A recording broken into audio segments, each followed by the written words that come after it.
Sveiki, čia Gytas iš Fastest Core. Šiame trumpame video noriu pasidalinti apie tai, kokiu eiliškumu jūs turit mokytis užsienio kalbų, nesvarbu kokia tai užsienio kalba, anglų, rusų ar kinų ar dar kokia nors, paprasčiausiai koks turi būti eiliškumas tam, kad jūs daug greičiau, daug lengviau išmoktumėt kalbą.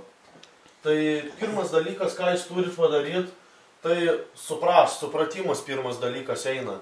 Visą laiką iš draugų, iš giminių, iš savos patirties galbūt pastebėjot, kad ir kokią užsienio kalbą mokindamiesi, pirmas žingsnis, ką jūs padarot, tai pradedat suprast. Į filmus, kada žiūri draugus, kada kalbat su draugais, parduotuvėje ar dar kažkur, kokios situacijas būna. Tai pirmas dalykas, ką jūs turite padaryti, tai suprast ir nuolat tobulinti savo žodyną, plėšti žodyną, nes pirmas žingsnis supratimas visą laiką bus. Tik antras žingsnis visą laiką būna kalbėjimas. Tai pasiimsiu raudoną markerį. Kur raudonas markeris? Gerai, juodas, nesvarbu. Tai pirmas žingsnis supratimas. Antras kalbėjimas. Kai jau pradedat suprasti, iškart eina antras žingsnis, kai jau suprantat, logiška yra, kad iš suprastų žodžių, tekstų galit jau patys kažką pasakyti. Tai antras žingsnis yra kalbėjimas.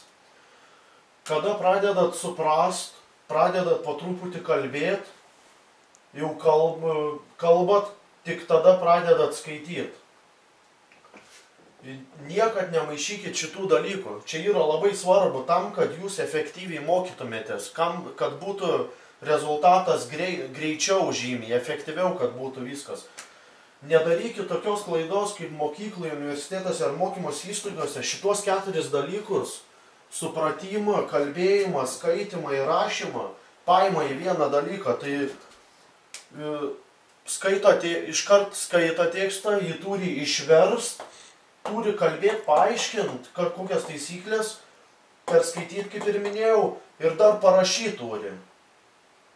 Kada darot iškart 4 dalykus, smegenys pakimba ir jos nebesupranta, ką čia mums reikia daryti. Ar man suprast, ar man kalbėti, ar man skaityti, ar man rašyti. Kas čia yra svarbiausia. Tai labai svarbu yra eiliškumas.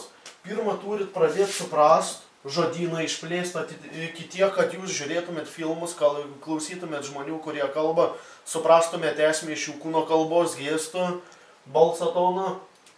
Paskui pradedat kalbėti patys, kai jau daugiau suprantat. Kai jau suprantat ir kalbat, tik tada pereikit prie skaitimo. Tai yra labai svarbu. Jeigu jūs mažai suprantant skaitat, jūs apkraunat bereikalingai smegenis ir atitolinant savo supratimą ir kalbėjimą. Jeigu skiriat visą dėmesį pradžiai supratimui, tai jūs labai per trumpą laiką greitai pradėsit suprast. Bet jeigu jūs viską darot iš karto ir skaitot, ir rašot, ir kalbat, ir suprantat, tai jūs atitolinat supratimą, užimdami laiką rašymui ir skaitimui, suprantat? Tai yra labai svarbu. Jeigu, pavyzdžiui, jums reikia, kaip pavyzdys, 100 valandų mokytis anglų kalbos, arba kokios užsienio kalbos, tai pasižiūrėkit, kur jūs 100 valandų skirsit supratimui tik tai, ir po 100 valandų suprasit viską, o kur tą 100 valandų paskirstysit po 25 čia ir čia. Tai kiek 4 kartus atitolinsit supratimą savo. Suprantat, kur yra esmė. Yra labai svarbu.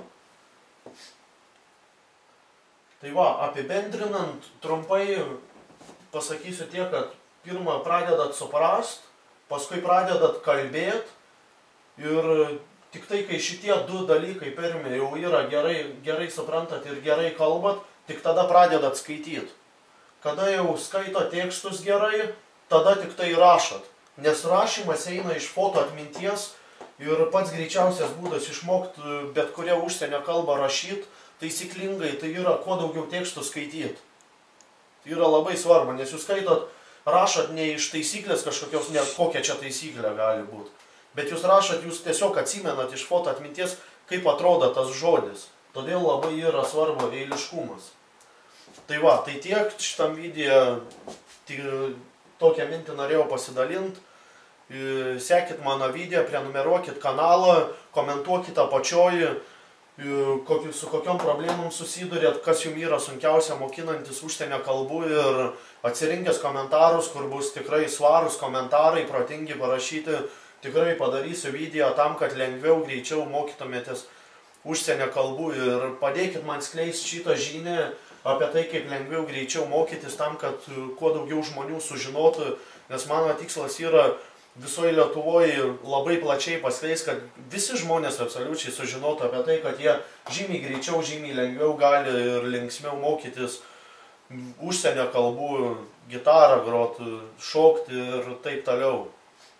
Tai va, tai tiek, čia buvo Gytas, iki ir sėkmės jums.